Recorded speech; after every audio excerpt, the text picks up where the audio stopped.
What's going on, everybody? Welcome back to my channel. So I thought I'll do a video today on how to identify potential setups in the market when the market isn't clearly identifying the reversal. I'm going to use the hourly time frame combined with the 15-minute time frame and just illustrate how you should see the markets once price action has illustrated a potential reversal. Now, the things that we need to be taken into consideration are: what is the directional bias of the market? Is the market moving to the upside, making higher highs and higher lows? Is the market moving sideways, not breaking above previous structural highs and previous structural lows?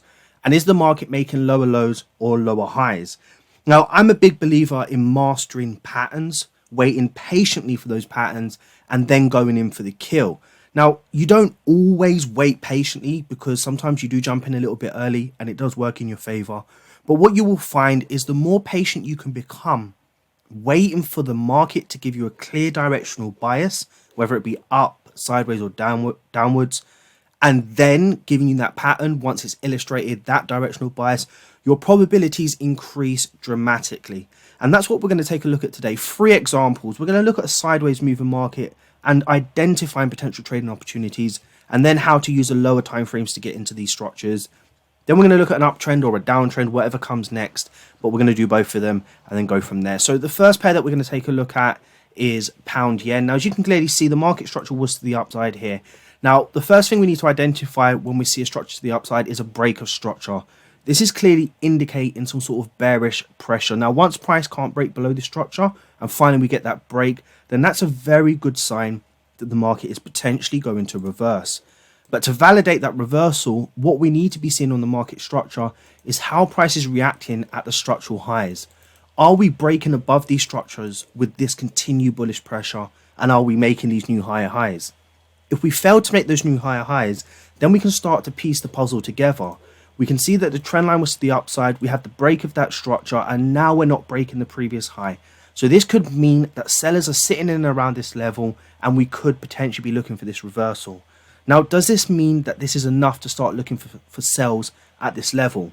Well, absolutely not. What we don't want to be doing is selling this structure, expecting the market to go down, to then take a sell and see the market pump back to the upside. What we need to see is a true reversal, which simply means we need to see price violating structure. So if we move this structural high to the low, you can clearly see this is an area in the market where price was failing to break below for a very long period of time. We have 1 tap, 2 taps, and 3 taps. Finally, we broke below this structure. So what we can do, mark our structural highs, mark our structural lows, and look what we have here. Off of the back of this uptrend, we have a sideways moving market. So what can we do in this instance?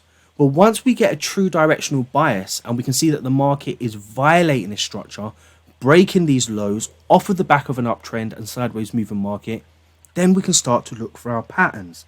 Now, again, this requires patience, but patience is the name of this business. So once you're able to do that, then what do? Well, you can simply set an alert at this key level to say to yourself, well, if price comes back to this level, then guess what I can do?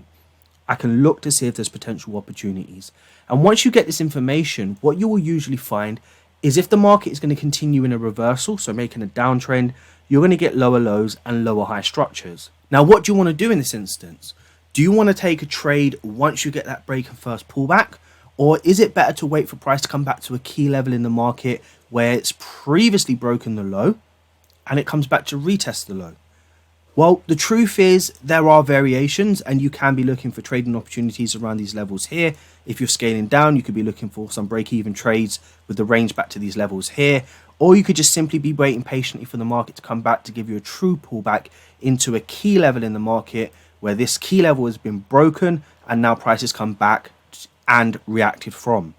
So let's go down to our 15-minute time frame and let's take a look at this. Now, what you have to understand is that this structure on the 15-minute time frame should mean nothing other than candles moving either up, down, or sideways, and all you should be waiting for is none of the information that's being displayed after the break, but only until price comes back to this key level. This is what's important, because you know that the price was failing to break the structure for a very long period of time. If you get that violation off of the back of an uptrend and a sideways moving market, there's a strong chance that the market will continue in a sell by structure. Now, why do you want the market to come back to a key level? Well, let's say you're planning to sell the market in and around these levels here. Now, you have your stop loss above this structure and you go for your target. Is this wrong? No, it's not. But is your chances of winning this trade going to be as high in terms of probability as opposed to waiting for the market to come back to the key level? No. So what we need to be doing is we need to be waiting patiently for the market to come back to these levels. Now, why do we want to do this? Well, we want to make sure that we can put our stop loss above this key level. Our stop loss is in a very safe place, which simply means, just simple theory, if price breaks below a key level, we've reversed in the market in terms of the break and we're looking for that lower high pullback. If the market is going to continue in a downtrend, then there is no reason for the market to come back, break this key level and take you out at the stop loss. So it doesn't matter how long you're sitting in this trade moving sideways, slight pullbacks into this key level, whatever else happens, more often than not, and the likelihood of the market continuing down is going to be much greater, and your chances of winning this trade are going to be dramatically increased because now you have your stop loss in the safest place. And if we think of it this way, risk before reward, if you know your stop loss is in a good place, then that's going to take off a lot of anxiety and stress and psychological barriers that you're going to have to face while sitting in a trade for a period of time. Now, let's say you don't get into this trade. Let's say you are now waiting for the market to break some of these structure levels here, as we've had drawn in. You say to yourself, well, no, this is not enough now because the market broke this key level. We started moving sideways and now we have a reaction, but I'm not sure we're going to break this level. Then what can you do? Well, you can simply wait for the market continue in its phase, create a level in the market. Now, what are we looking at here? Well, we're not just looking at the market not continuing to push to the downside. We're looking at the market now as a sell by structure, breaking a key level, reacting to that level, continuing to make lower lows, and most importantly, it's failing to continue to break the structural highs. This again is strong evidence that the market is still sell bias. Do we know that we're going to win this trade? Absolutely not. But what we do know is if we have our stop loss in a safe place above structure, then the chances of us winning this trade are going to increase dramatically, because if the market's going to continue in a sell bias structure, lower lows and lower highs, then technically the market can do whatever it wants in and around these levels and should hold this structure and not make a new high and eventually go down. And that's exactly what you can see. So just a few tips on a sideways moving market, as you can see from the hourly time frame. Wait for the structure to break the highs or the lows. Wait for that lower low to be formed or the higher high to be formed. Then allow the market to come back to a key level. Not because there won't be tradable opportunities once the price action has broken the key level, but it just gives you an opportunity to put your stop loss in a safe place. If you don't take those trades, or for whatever reason you miss those trades, wait for the market to push again, create another key level where you're seeing signs of price failing to break above structure, and then guess what? Go in for the kill. Place your stop loss above that structure. Now you know you have a safe stop loss, and based on a downtrend, that lower low should form that lower high and you should continue to make that lower low. So I hope this one works out for you. The next we'll go and take a look at is on EURUSD. So the second example we're going to take a look at is a downtrend reversal. Now look at the structure of this market. It was continuing to push to the downside for a very long period of time. Now I'm not saying that I'm an expert at trend lines. For sure, I don't even use them. But what I do identify is that the market is continuing to push to the downside, and at the same time, price was not able to break above these structural highs. Once the market made the new lower low, we finally had a breakout of this structure. Now, what are we looking for when we have this breakout of this structure? Well, just as we saw on the sideways moving market, we're looking for the market to make that higher high and pull back to make a higher low. And how do we identify that? We're looking to the left. We're looking to see how the market will react at the structural highs that were violated and to see how price comes back to these levels. Once the market has created wick rejections and whatever else and shown us a strong indication that it is unable to break below this structure, then we can start scaling down. No one needs to take the buy here now. We can wait patiently, just like we saw on that sideways moving market. Once we go down to this time frame, what we can now start to analyze is how the market is moving. Again, remember, any information to the left you can ignore. This was a very strong key level in the market on the hourly time frame. This was the lower low, and we finally have broken above this level. Now remember what we just saw with the sells. If we don't break above this level and we hold on this level, below this level, sorry, for a period of time, we can look for sells. If we violate it, what is that indicating? Bullish pressure. And then what we can do in an instance like this is we can wait for the market to create levels. We don't again have to jump in straight away, but create a level, show a reaction, give us a double bottom, triple bottom, whatever you call this. And then that's when we can go in for the trade. Now, why does this make this a safe trade? Well, we can place our stop loss below structure. And what's the theory behind this? Well, it just simply means that if the market is reversing, creating new higher highs and higher lows, then this key level that has been violated, if it's holding, should continue to hold, and we can have a safe stop loss with assurance that eventually the market will continue to push to the upside. Now, just a disclaimer, do we know that the market's going to hit take profit? Absolutely not. But what we do know is our chances of at least getting to break even or taking off some profits are going to be much higher than trying to take the buy up here, where the market is allowed to come back to these levels before it decides to continue up. Having your stop loss at a key level below that key level is the best place to put it, because guess what? You trust that the higher highs and higher lows will continue to form, and this structure that's been broken will not be violated and will continue in that bullish momentum. Now, let's say you don't take the trade at this level. What can you do? Well, you simply are just going to wait for structural highs to be violated again. Once a structural high is violated on this market, then what are you going to be doing? Waiting for the higher high to form, waiting for the market to come back to these levels, show a retest of this level, and again, evidence that the market is failing to break this key level, and now we have confirmation and we can go in for this trade again.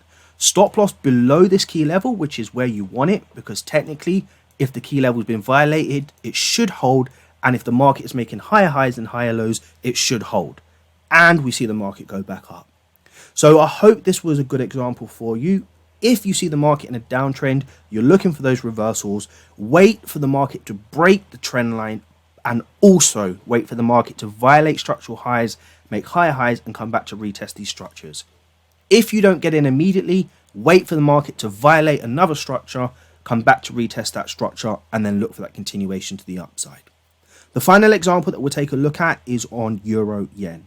So the final example we'll look at is Euro Yen. So we just looked at Pound Yen, Euro USD, sideways moving market, downtrend reversing into an uptrend, and now we're going to be looking at an uptrend reversing into a downtrend. First things first, what can we see? Trend lines being respected, prices trading above this level, no violations. Immediately, once price made this structural high, we have this violation, and now what can we start to do? We can start to look for how price is reacting after this violation. And what we want to be looking at is how price is breaking below these structural levels. This was the previous higher low, this was a higher high, this is the violation of this structure, and this is a retest. So once we have that information, what can we do? We can scale down to our lower time frames. Now, once we're on this time frame, what can we do? Well, we are simply waiting to see how the market is creating a level and not breaking above. Now, in this example, we do have price cutting through this. Is the information to the left important at this moment in time? Well, of course it is. But what we can also do is, just from a logical perspective, make sure that we're accounting for the most points of contact, where the market has created a level and failed to break above that level. Now, let's say you have this violation of this downtrend and you're looking at this structure and you see that the market comes back, and once it comes back to this level, it respects the broken structure to the left. You're not comfortable with this trade because you're saying to yourself, well, how do I know that the market's going to go down? Well, you can wait for the market to come back again. But at this stage, you might be saying to yourself, well, we're not breaking below these structure levels now, and this just doesn't really look like a good sign. If I sell here, I could bounce off of here in X, Y, and Z. Absolutely true. So what did we say previously? Well, what you can allow the market to do, again, show continued bearish pressure off of the back of this trend line break, the retest of this key level once it was violated and respected, and then wait for the market to come back, respect that level to show a true sign of continued bearish pressure, And then once given the evidence, what can you do? You can take this trade with whatever patterns you decide to trade, and then you can place your stop loss above this structure and then go for your 1-to-3 risk to reward ratio. And this really is as simple as it is. Don't rush to get in the trade. Don't rush to take another trade down at these lows when the market technically on the lower time frames is allowed to pull back to these key levels. Wait for the market to come back to these really strong key levels where prices reacted to before, so that you can get your stop loss in a safe place above structure, and then just allow for the market to breathe. Make the structural lower lows, lower highs, double tops, and then take the trade back to the downside. We don't have a perfect entry, but what we do have is a perfect stop loss. Way out in space, above a key level. This is like a brick wall. Price should not break above this structure. If technically we've broken the trend line, and this market structure will now reverse, making lower highs and lower lows. Now, do we know this is going to happen on all three examples? Absolutely not. But what we do know is how the market moves. So we have to be waiting patiently for price to come back to the key levels in the market. And once the market comes back to those key levels, guess what we can do? Take the trade with assurance that we can have a safe stop loss above or below structure. And once given that evidence, then guess what we do? Take the trade, we relax, and we let it play out patiently. So I hope these three examples were good. I hope they were useful, and I hope you're going to be able to apply this to your trading. As I always say, if you enjoy the content, guys, just smash that like button for me, please. Subscribe if you haven't, and until next time, take care.